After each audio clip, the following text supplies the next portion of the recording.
Bienvenidos a su gustado programa Mi Mueble de Cómics. El día de hoy vamos a platicar de la película de Wonder Woman 84 que acaba de salir en Amazon Prime, aquí en México. Había salido ya en diciembre, pero pues para la mayoría de la gente que no pudo ir a autocinemas, nos tocó verla en Amazon Prime, ¿no? ¿Qué te pareció? A mí me gustó, o sea, es de la clase de películas que dices fue hecha con amor. Ajá. O sea, sí está, la verdad es que la historia está muy jalada. Ajá. Pero por ejemplo, o sea, los personajes te caen bien, el personaje más popular de Pedro Pascal que a ti no te gustó, a mí Pedro Pascal me cae muy bien, entonces pues el personaje se me hace un gran personaje. Wonder Woman otra vez es una, te cae bien. Ajá. Bárbara Minerva, como que podrías decir que es una personaje que primero se ve muy diferente por toda la historia. Además que mucha gente podría decir que tiene la misma historia, que no es querido. Bueno, Entonces, obviamente este video va a tener spoilers. ¿Por qué no empezamos a platicar un poquito de qué trata Wonder Woman? Y a mí lo primero que no me gustó fue la escena inicial, que se me hizo demasiado larga para lo que pretende contar y aportar a la trama, que básicamente es qué idea. de que Wonder Woman participó en un torneo cuando era niña. Ok, está en un torneo cuando era niña, lo cual, pues bueno, para los que leímos cómics, sabemos que Diana, al menos en los cómics, participa en un solo torneo, contrario al deseo de su madre, ¿no? Y disfrazada o no disfrazada, pero con una máscara en el rostro para que su mamá no se dé cuenta que ella está participando en el torneo que va a decidir qué Amazona va a acompañar a Steve Trevor al mundo del patriarca, que es el mundo como lo conocemos, después de que Steve Trevor cayó ahí en la isla. Pero eso pues es borrado gracias a este retcon que hacen en la película, en donde Diana se enfrenta a amazonas adultas. Además se supone que la mamá, o sea, en la primera película vemos que la mamá es sobreprotectora. Y que no quería que precisamente se entrenara Diana, ¿no? Entonces, pues... Aquí ya tiene un entrenamiento superior. Y bueno, la idea es que de repente, creo que sufre un accidente, su caballo se va por otro lado, alguna tontería así. Ella se trampa. Ajá. Y pues La que es su entrenadora, que es la entrenadora de las Amazonas, la detiene, está a punto de ganar la competencia y le dice, no, así no se juega, no puedes ir por la vida haciendo trampa. Entonces, pues Diana aprende ese día una lección que va a utilizar 80 años después, ¿no? Dentro de la película. Siguiente tema que viene en la película, nos trasladamos a 1984, en donde Maxwell Lord es un empresario fracasado que ha estado al parecer vendiendo futuros sobre pozos petroleros que están secos, ¿no? Y le dice a su hijo que pues eso lo hace porque quiere que el hijo tenga también éxito, ¿no? Entonces, descubre que hay una reliquia. una piedra que supone que hace que todos tus deseos se vuelvan, nada más que esa piedra tiene una cosa, que te quita algo. Exactamente. Entonces, nos trasladamos al Museo Smithsoniano, que sabemos que Diana ha trabajado en museos como curadora de exposiciones de arte antiguo, ¿no? De arte griego y de artefactos de guerra, y ahí conoce a Bárbara Minerva. En esta encarnación de Bárbara Minerva tenemos un personaje que es... Patético. Pues sí, es una mujer que no... se supone que ha estudiado mucho y tal, pero no tiene muy buenas social skills, no se arregla mucho, entonces pasa inadvertida frente al mujerón que es Diana, ¿no? Entonces, cuando tocan la piedra, bueno, el primero que toca la piedra es uno de sus ayudantes y él pide un café y entonces el café llega en ese momento. Entonces las dos, Diana y Bárbara, teorizan que qué pasaría si pidieran un deseo y se hiciera realidad. Entonces Diana pide estar con Steve Trevor y Bárbara pide ser Diana. Lo que no sabes que es Wonder Woman. Entonces, al momento, Steve, y aquí viene dos problemas que le veo a la aparición de Steve. El primero es, o sea, Diana se aventó 60 años pensando en alguien que está muerto sin conocer a nadie más que pudiera llenar el vacío de Steve. Lo cual para una amazona que es guerrera y que es tan poderosa suena un poco absurdo, pero bueno. Pero se supone que hizo otras cosas como buscar el traje de Asteria. Está bien, pero vaya, en el tema sentimental pues se quedó ahí, ¿no? Un poco lo que le pasó a Steve Rogers, pero al revés, porque Steve estuvo 60 años congelado y cuando despierta pues se acuerda de su primer amor, ¿no? Entonces, es lo mismo, pero no es igual, aventarte 60 años pensando en alguien. Bueno, que Peggy se supone que estuvo con el Capitán América, o sea, que se leyó el Capitán América toda su vida. Puede ser, quién sabe. Y dos, la forma de regresar de Steve, ¿cuál es? Haciendo que, dándole como el cuerpo a un humano. O sea, hay un adulto que vive en su casa, que tiene sus gustos, y al día siguiente se despierta y es Steve Trevor. ¿Qué Entonces, dices de su vida? no sabemos qué pasó con ese pobre adulto. Digo, al final vuelve a aparecer, ya sin Steve, pero pues por el resto de la película y todo lo que hace y se pone en riesgo su vida, etcétera. La pregunta es, ¿qué hubiera pasado si se hubiera muerto? Exactamente. Entonces, ese por un lado. Bárbara entonces descubre que hay más de Diana que una chica guapa y popular, ¿no? Y entonces empieza a tener poderes mismos que Diana empieza a perder porque su deseo se volvió realidad. Después Maxwell Lord agarra la roca porque tuvo una eventualidad con Bárbara Minerva. Yo hasta la fecha no entiendo cuál es la razón de ser el deseo de Maxwell Lord, porque pareciera que lo único que quiere al inicio es que le vaya bien a su compañía, pero de repente dice, pues yo quiero ser la piedra, es decir, yo quiero tener los efectos de la piedra, entonces que cualquier persona que me toque y pida un deseo, ese deseo se haga realidad. Mi teoría principal había y yo le pueda robar algo. Ajá. Mi teoría principal había sido que lo que él iba a hacer era como que convertirse en la roca, como lo que pide ser el genio, o Aladdin, ser el genio para poder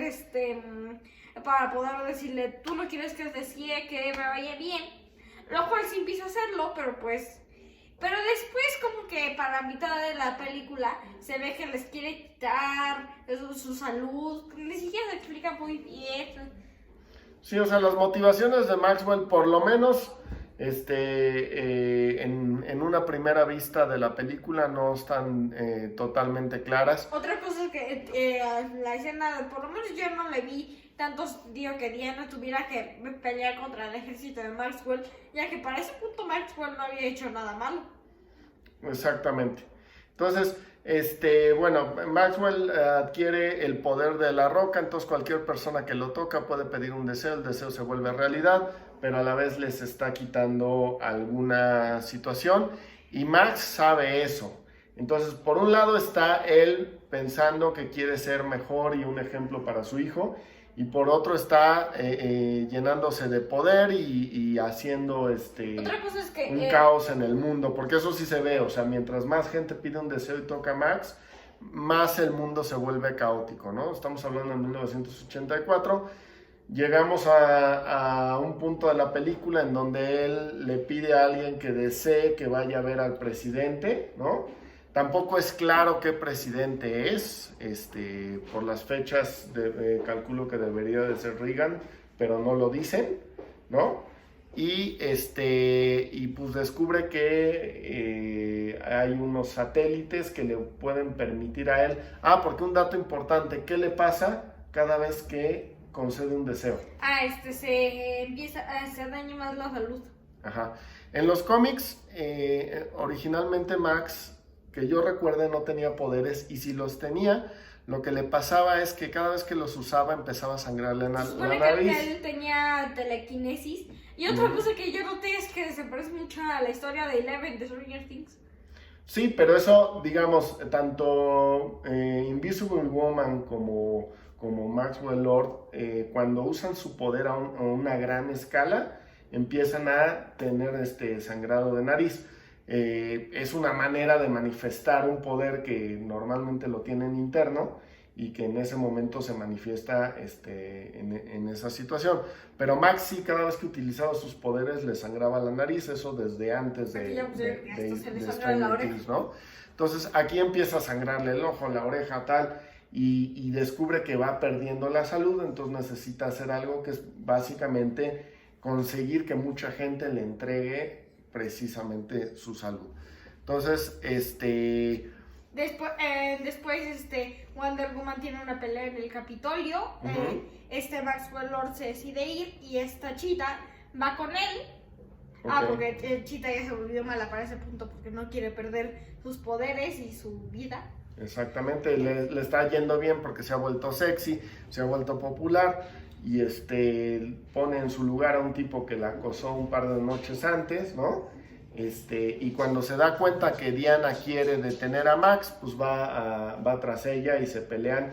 Creo que es la pelea mejor lograda, al menos para mí. A mí la batalla final. O la batalla final, esas dos creo que valen mucho la pena. La que está espantosa es la del desierto, ¿no? Los efectos son malísimos.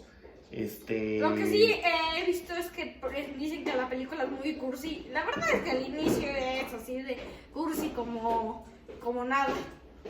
Pues sí, y sobre todo este tratamiento de Steve es como muy inocente, o sea, algo que le veo a la película en general, y a lo mejor lo podría yo decir al final, pero ahorita que lo tocas, es que estamos regresando un poco a las películas de inicios de los años 2000, con unas historias que no llevan mucho o aparentemente no llevan a algún lugar, con villanos que se vuelven más diluidos, o sea, Bárbara en los cómics es un villano muy peligroso para Wonder Woman.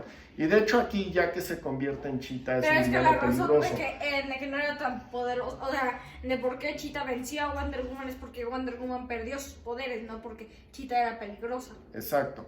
Entonces, eso es parte de lo que yo criticaría de la película, que no estoy viendo mucho avance, o sea, como sí vi en otras películas, ¿no? Entonces, si dejas al perro en paz, para que podamos platicar. Bueno, entonces viene la pelea en la Casa Blanca. Maxwell Lord se va y ahí es cuando Diana decide, y un poco empujada por Steve, que le dice, oye, pues estás perdiendo tus poderes, estás poniendo en peligro la vida. Y además, pues si te pones tú en peligro, pones en peligro a la Tierra. Entonces, yo creo que es momento de que renuncies a tu deseo. Otra cosa que a mí no me gustó es que solamente dijera, que tampoco entiendo en qué momento nos enteramos de que renunciando al deseo se quitaba la maldición. Bueno, es una de las cosas que el Maya raro dijo. Ok, porque van a visitar que según yo ese personaje es un ayudante de Bárbara en los cómics, entonces tendría yo que checarlo, pero según yo es quien le da la poción de hierbas, que es como adquiere los poderes en los cómics, es ese personaje. Pero bueno, entonces, si renuncian al deseo, tienes razón, fue él el que dijo que o renunciaban o se morían todos los que habían pedido un deseo, eran las dos únicas opciones. Entonces después Maxwell Lord va al satélite, Cheetah pide Cheetah. Ajá. Entonces Wonder Woman agarra la armadura de Asteria, que por cierto está protagonizada por Linda Carter. Ajá. Lo cual yo me spoileé mucho antes de ver la película. Ok, de hecho en la película, al menos en la versión que vimos, no hay escena con Linda Carter. No sé si esa fue exclusiva para los cines, si fue una manera de decir, pues véanla en plataforma o véanla en cine con una escena extra, ¿no? Podíamos verla en YouTube. Sí, pero digo, en general para tenerla y poderla ver completo, en teoría debería de ser en el cine, no lo sé. Después entonces... Sí, no, sigue. Ella llega, se pelea contra Cheetah. Otra cosa que a ti no te gustó, que tú me dijiste, es que primero la batalla es bastante corta, o sea, terminan en el agua y lo electrocuta. Sí, porque de hecho se pone la armadura sirve para pelear contra un par de soldados, llega Cheetah, le destruye las alas y a los 2 minutos acaba en el agua la batalla. Curiosamente acaba electrocutando a Cheetah cuando la que trae metal encima es Diana, ¿no? Y las dos están en el agua y la que para ese momento es vulnerable pues es todavía Diana, ¿no? No sé si es poder de la armadura amazónico, ¿ok? Puede ser, ajá. Entonces después ella se va, como que se nota que murió Cheetah, pero después vemos que no. Ella pelea contra Maxwell. Maxwell para ese momento ya tenía un poder máximo. Ya había concedido deseos a todo el mundo a través de esta red de satélites, ¿no? Que estaba transmitiendo su señal. Entonces, que esa parte también es bastante absurda, nada más porque el presidente de Estados Unidos le dice que la señal toca a todo el mundo. Él dice, entonces voy a poder tocar a millones de personas sin hacerlo. Es un device que utilizan los escritores medio absurdo dentro de la trama para hacer que el poder y la batalla sea más vistosa. Además que la escena está padre, pero pues algo que a mí no me gustó es siguiendo con la cursilería, bien bella. Esta Wonder Woman usa el poder de la verdad para vencerlo. Otra cosa que yo había notado y que la gente se preguntaba es qué pasaba si había gente que deseaba no quitarse el deseo, pues no iba a funcionar. No iba a funcionar, efectivamente. O sea, creo que la película tiene demasiados huecos argumentales como para hacer una película hecha en esta época en que la mayoría de las películas de superhéroes por lo menos intentan acoplarse a cierto cómic. Pero la película fue hecha por amor. Y seguir una línea argumental más pegada a lo que hemos visto en los cómics. ¿Cuál es la ventaja? Y lo hemos platicado muchas veces de experimentar primero en cómics una historia que puedes arreglar para cuando llegas a la pantalla grande ya puedes saber hacer que funcione. Y creo que aquí los huecos argumentales que tiene la trama son precisamente cuando introducen cosas que no deberían de estar. Steve Trevor no debería de estar, me parece que fue nada más para traer a Pine a la película, pero no tendría por qué estar en la película. Maxwell Lord funciona mucho mejor en los cómics, pero es un villano mucho mejor hecho. Yo te comentaba que es una especie de Lex Luthor de la Liga de la Justicia. Y aquí como se redime abrazando a su hijo. A su hijo. Que digo, no es el primer supervillano que tiene parentela, ¿no? Doctor Octopus le pusieron una esposa, Sam Raimi, y así. Bárbara a mí me gustaría más que el personaje como tal, o sea, que Bárbara sin poderes fuera una mujer mucho más agresiva, o sea, aunque se entiende un poco la idea esta que tiene incluso el personaje de los cómics, que es decir, quiero ser poderosa, creo que funciona más si también es una mujer de mucho carácter desde Yo lo que había inicio, pensado ¿no? es que hubieran hecho a Cheetah la villana principal. Porque, Exacto. Pudieron haber puesto, no sé, a Giganta como villana secundaria.